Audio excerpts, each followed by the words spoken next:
Anda kembali di Sapa Indonesia Malam. Saudara, Presiden Trump dan Perdana Menteri Netanyahu mengumumkan rencana perdamaian. Dalam kesepakatan, gencatan senjata dan masa depan Gaza tanpa senjata dicantumkan dalam 20 poin paling krusial.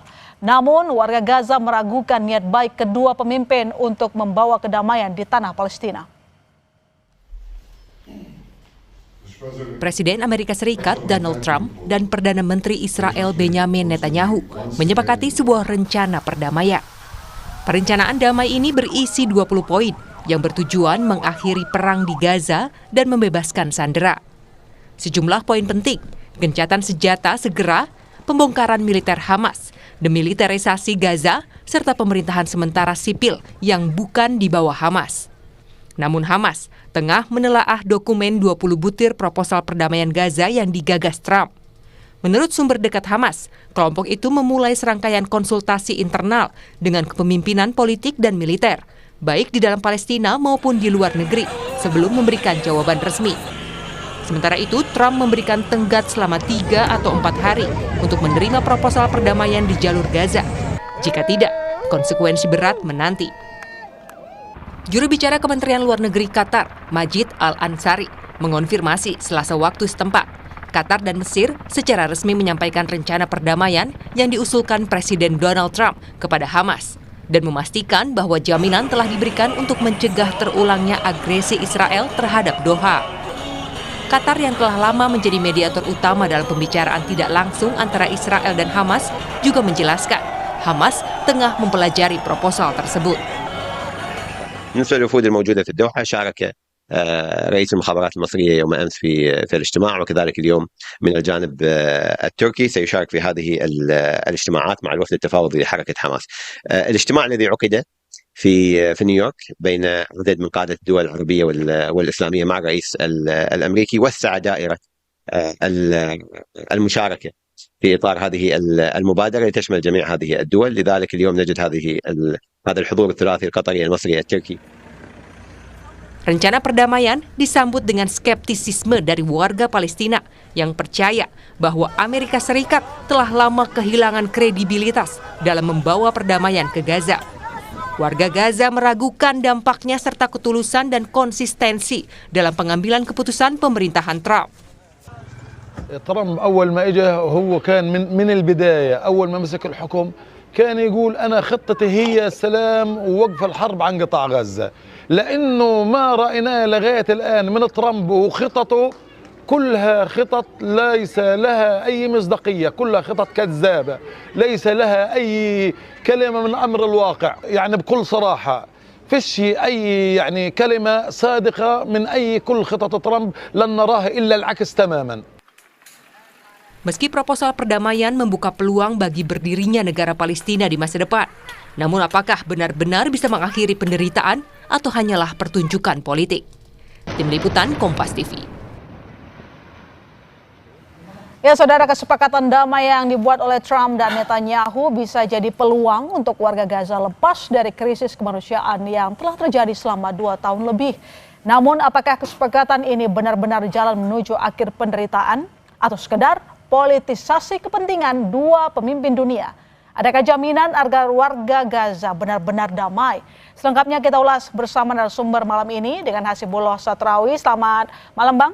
Selamat malam. Pengamat Timur Tengah, dan saya juga menyapa Bang Samsur Rizal, anggota Komisi 1 DPR RI, fraksi PKB. Selamat malam.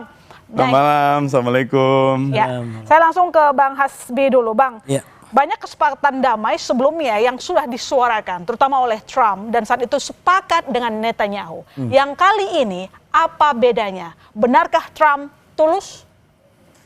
Ya, saya rasa semua masyarakat dunia, terutama Palestina, mengikuti jejak daripada Trump ini yang memang susah untuk dipegang omongannya. Kadang-kadang ngomong A lalu besok menjadi B. Tapi kalau kita amatin apa yang disampaikan oleh Trump pada tanggal 23 ini, proposalnya di depan sebagian pemimpin dunia Islam dan Arab, maka menurut saya minimal saya bikin 3 catatan, Kak Ilona. Yang pertama, betapa Israel itu mendapatkan pendukung sejati seperti Trump yang itu tidak dimiliki oleh Palestina. Saya ingin mengatakan semua yang dilakukan Trump untuk Israel itu betul-betul total. termasuk konsep proposal ini, saya yakin karena dia adalah pendukung Trump, pendukung Israel maksud saya, itu sangat kuat kepentingannya Israel di situ. Cuman bukan berarti tidak realistis. Saya ingin nanti di bagian substansi masuk lagi ke situ. Ini saya ingin masuk di poin pertama. Mestinya Palestina ada orang pendukung seperti Trump yang sampai rela menggunakan kepentingan nasionalnya untuk mendukung Palestina. Ini menjadi kritik bagi negara-negara Muslim dan Arab atau bahkan mungkin non-Arab karena ini sebenarnya bukan soal identitas, karena tidak ada yang sampai menggunakan kepentingan nasionalnya. Kalau Trump dia gunakan kepentingan nasionalnya, bahkan presiden yang demo itu udah langsung dicabut visanya karena dianggap bela Israel. Itu contoh-contoh nyata bagaimana dia backup total Israel ini.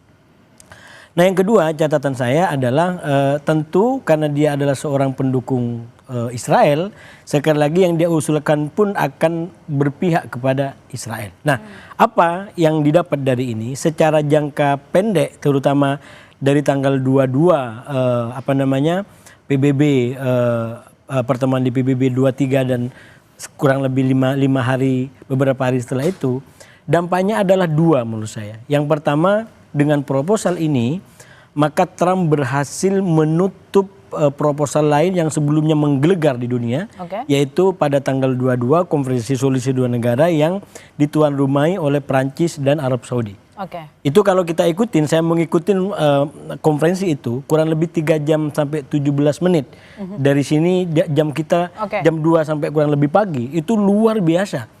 Bagaimana pimpinan negara dari banyak negara menyampaikan dukungannya kepada solusi dua negara, bahkan mengecam Israel. Tapi begitu besoknya 23 disampaikan ini, sampai hari ini dunia tidak lagi bicara tentang forum di PBB pada tanggal 22, tapi bicara tentang apa yang disampaikan Trump pada tanggal 2. Kalau saya potong, artinya Trump serius kali ini dan tulus, tapi tulusnya itu lebih berat sebelah untuk membela kepentingan Israel. Sudah pasti, itu catatan saya yang ketiga.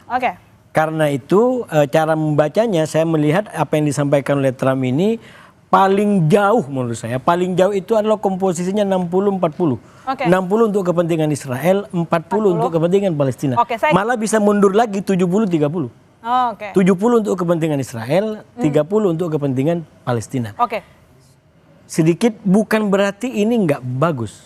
Karena sekali lagi dalam suasana kemanusiaan seperti ini, peluang seperti apapun tragedi ini bisa diakhiri itu akan baik. Jadi kalau saya singkat ini artinya memang ada harapan bahwa akan terjadi perdamaian. Saya ke Dang Ical. Sebenarnya posisi kita bagaimana sejauh ini? Apakah ini sebuah kemajuan atau justru kemunduran untuk perjuangan kemerdekaan bagi Palestina? Kalau saya secara pribadi melihat dan dalam kacamata diplomasi ini gula-gula. Gula-gula? Iya, gula-gula dan ini lebih banyak bikin sengsara, lebih banyak bikin rontok gigi. Manisnya sebentar, tetapi akibatnya panjang. Kenapa? Karena proposal ini proposal yang tidak mengakomodasi pihak-pihak yang berkepentingan. Proposal yang mengabaikan aspek yang paling fundamental dalam perjanjian damai, yaitu pertama pihak-pihak yang bertikai. Sementara kita tahu kalau Mahmud Abbas itu bukan hanya sekadar presiden Palestina yang menguasai semuanya. Ini Palestina bukan negara yang diakui satu pemimpinnya, tetapi banyak pemimpin, banyak faksi di dalamnya itu yang demi kepentingan bersama menyerahkan kepada presiden dalam penyelenggaraan pemerintahan sehari-hari. Tetapi faktanya yang menguasai militer itu bukan cuma presiden, ada banyak sayap, ada banyak faksi. Bahkan kemarin di konferensi perjanjian Beijing itu dari 16-an faksi itu 14 sudah bertanda tangan. Justru itu yang lebih menguasai de factonya. Secara administrasi memang presiden Palestina. Jadi dari 20 poin itu tidak satu pun yang mungkin menggugah kita bahwa ini untuk kemerdekaan Palestina. Iya, ini kalau Pak Hasib bilang tadi itu 60-40, saya bilang aja. Ini 50-50 tetapi 70-30. Kalau di Makassar itu ada istilah kita itu 50-50. Ya kita bagi tetapi bukan bagi proporsional. Bagi itu hanya sekadar lip service itu 50-50, tetapi faktanya itu bisa jadi 80-20. Yang penting jangan menjadi 50-50, yang penting adil ya. Padahal 70-30, di mana adilnya? Jadi Anda sendiri sebenarnya tidak yakin dengan apa yang disampaikan oleh Trump bahwa akan ada perdamaian. Ini sama saja dengan janji-janji sebelumnya mengatakan waktu itu di Juli, masih ingat kan? Di mana dia mengatakan akan ada gencatan senjata yang disepakati oleh Netanyahu, tapi kemudian baru diomongin langsung menyerang Qatar. Artinya Betul. tidak ada konsistensi. Menurut Anda yang ini konsisten atau tidak? Nggak mungkin konsisten. Nggak mungkin. Nggak mungkin konsisten selama tidak melibatkan semua pihak yang bertikai. Semua pihak yang terlibat. Karena yang terlibat ini yang di proposal Trump itu yang selalu mengikuti Abraham Accord itu bahwa hanya presiden atau pihak yang secara internasional diakui. Dan itu legitimasinya itu adalah Presiden Palestina. Nah itu mungkin akan kelihatan dari luar bahwa ini sudahlah antar dua negara inilah state solution, sudah cocok lah ini. Tetapi faktanya di lapangan adalah bukan cuma itu yang berkuasa, tetapi banyak yang memegang hal-hal yang lebih substansial. Dalam hal ini adalah yang pegang senjata. Benar. Sebenarnya kalau saya lanjut Bang Samsudin tadi ya, kalau kita baca poin demi poin dan peta dukungan, justru proposal ini didukung oleh kekuatan-kekuatan utama di Timur Tengah bahkan di dunia Islam. Minimalnya G8 Islam itu yang atau dunia Arab dan Islam itu termasuk Mahmud Abbas. Mahmud Abbas sudah menyatakan kami mendukung karena kita harus jeli baca perkembangan satu demi satu. Mahmud Abbas ini adalah orang yang sekarang hampir tidak diakui oleh kekuatan-kekuatan Timur Tengah maupun global.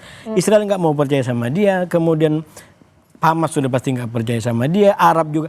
Jadi kalau gitu ke kami aja untuk ngambil data itu. Nah, maksud saya kalau kita bedah substansinya, kenapa 70-30? Sebenarnya walaupun ini tidak ideal, tetap ini sebuah harapan dan peluang yang mestinya bisa dimanfaatkan oleh kita. Kenapa? Satu, kalau kita bedah. Ini 70-30 karena yang dapat banyak untung adalah Israel. Misalkan belum apa-apa, itu sudah meminta agar Hamas menyerahkan senjata. Ini belum tentu berdiri Palestina, senjata sudah harus diserahkan.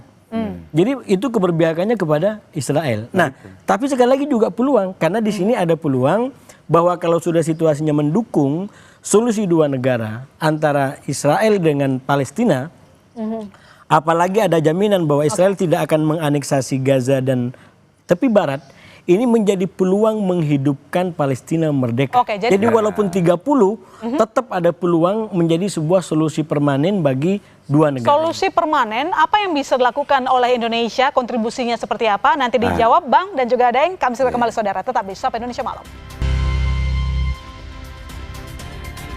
Anda kembali di Sapa Indonesia Malam. Saudara, sejumlah kapal kemanusiaan Sumud Flotilla beserta sukarelawan disergap dan ditahan militer Israel Rabu malam. Kapal yang disergap termasuk yang ditumpangi aktivis Greta Thunberg. Sebelum menyergap dan menahan aktivis, pihak Israel sempat mengirim ancaman melalui radio komunikasi. Ancaman itu dijawab aktivis yang menegaskan bahwa misi flotilla bersifat damai dan sah secara hukum internasional. Suasana semakin menegangkan saat rombongan sukarelawan di atas kapal lainnya terlihat mengangkat tangan, tanda mereka juga turut disergap. Sementara itu, kapal Observer yang ditumpangi sukarelawan Indonesia Hussein Gaza dan rombongan berhasil menjauh untuk mengumpulkan dan melengkapi bukti-bukti pelanggaran hukum internasional yang dilakukan Israel.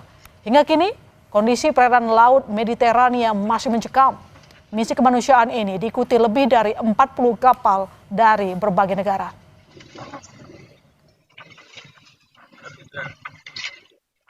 Assalamualaikum, laporan dari Global Sumud Flotilla garis depan.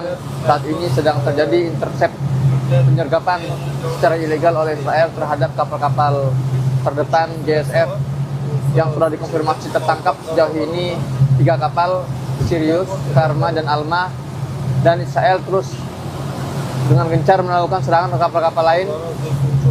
Dengan demikian, kapal kami Summertime Jong yang memang sejak awal difungsikan sebagai kapal observer, kapal pengamat, kita bergerak menuju wilayah yang lebih aman untuk membawa dokumentasi serta semua bekas-bekas yang sudah kami kumpulkan selama membersamai kapal-kapal ini.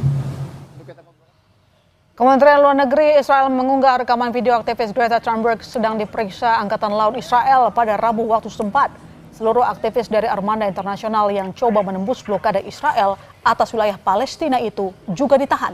Armada global Sumud melibatkan sekitar 45 kapal yang memboyong politisi hingga aktivis dengan misi mematahkan blokade Israel atas wilayah Palestina. Sebelumnya, Israel telah memberi peringatan agar armada internasional itu tidak memasuki perairan yang diklaim Israel di bawah blokade mereka.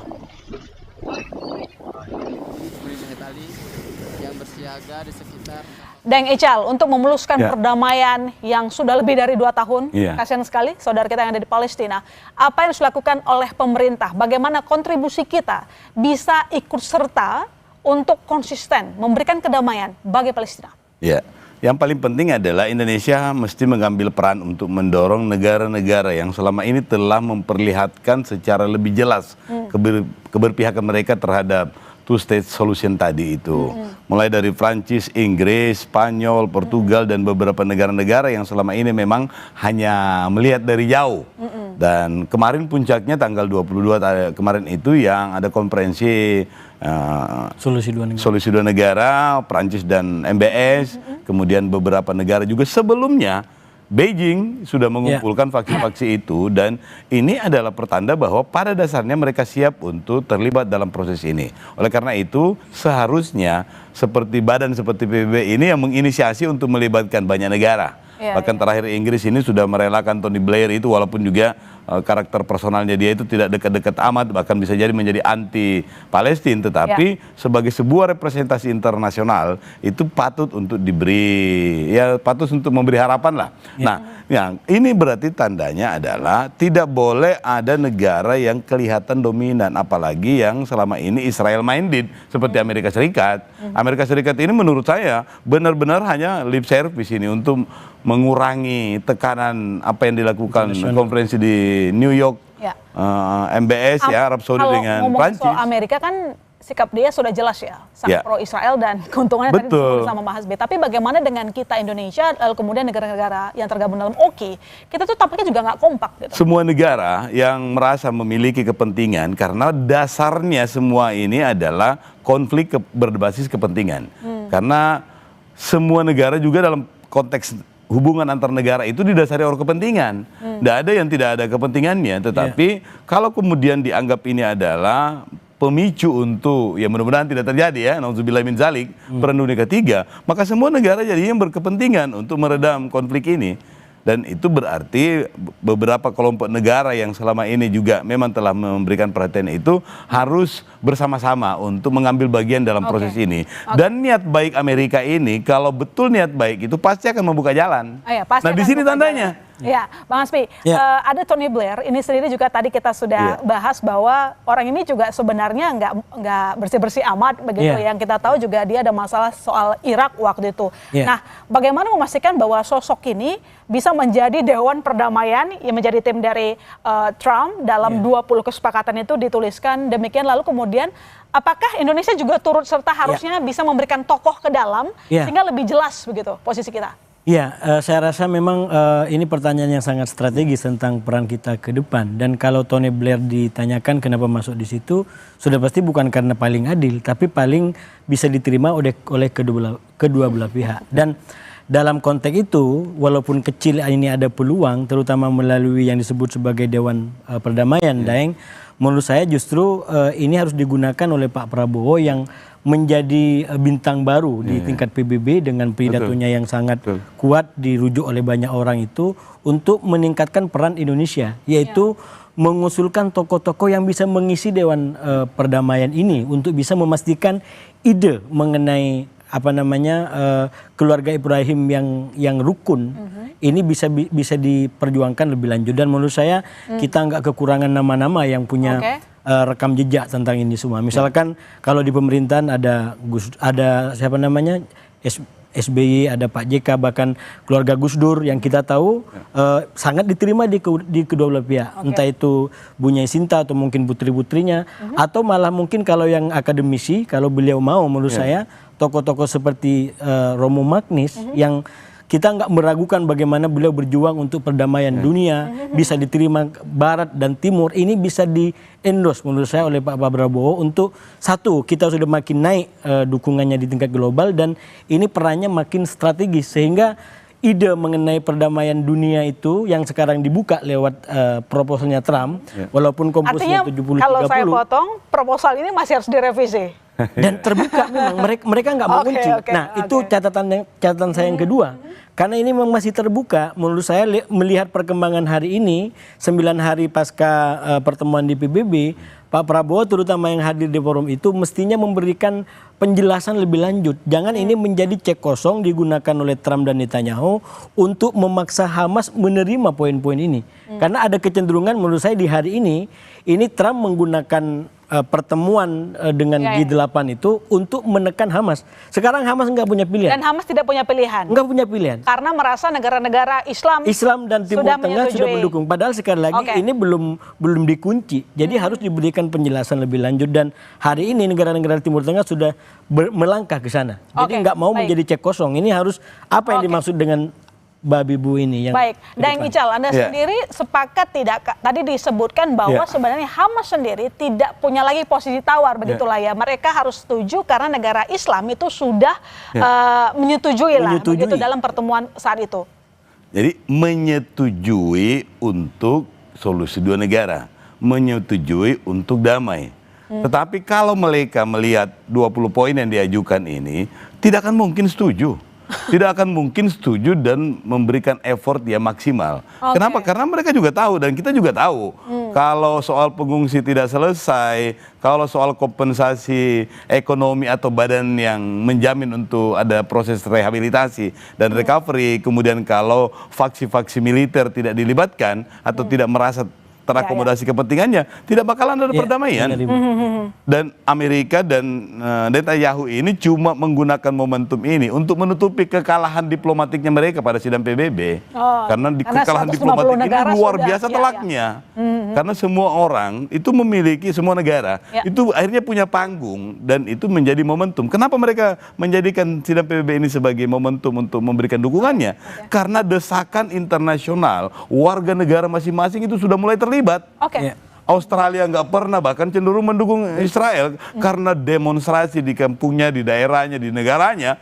Mereka tidak mau mesti mengikuti keinginan warganya. Kenapa? Karena semuanya itu adalah election minded. Mereka juga punya kepentingan domestik. Kalau mereka tidak mendukung, bisa dijauhi sama pemilih. Iya, ini suara Deng Ical sama Bang Hasbi ini kan agak beda nih. Tadi mengatakan bahwa agak beda. Di mana beda? Beda. Anda optimis, yang seberang enggak gitu. Tapi saya punya pertanyaannya gini. Kembali ke yang sebelumnya pas gencatan senjata. Seorang Trump tidak bisa mengendalikan Netanyahu. Bagaimana dia memastikan bahwa perdamaian yang kali ini bisa mengendalikan seorang Netanyahu?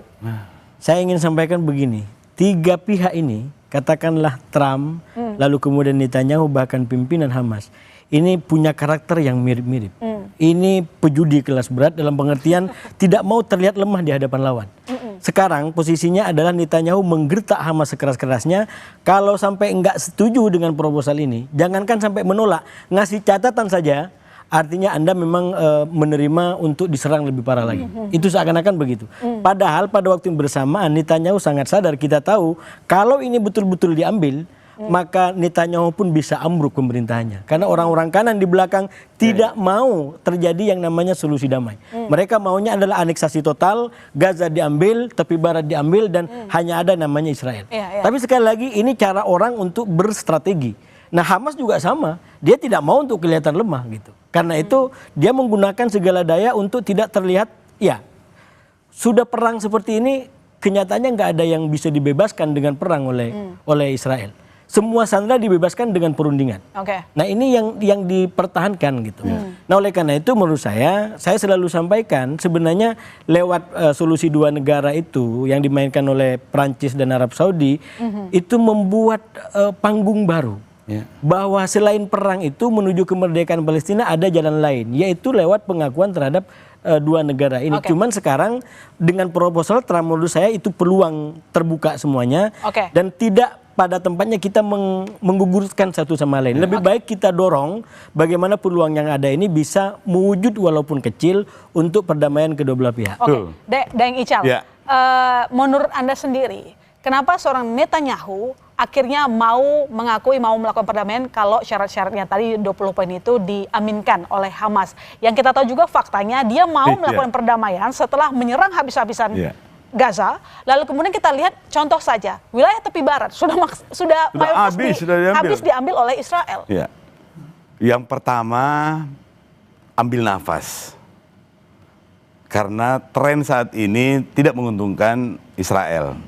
Sehingga ada momentum-momentum yang dikreasi. Ya. Nah, itu yang pertama. Yang ini minta tolong lagi sama abangnya. Ya. Sama pendukungnya. Sama pelindung. Yang kedua adalah proposal ini akan sangat bergantung pada apa yang terjadi malam hari ini.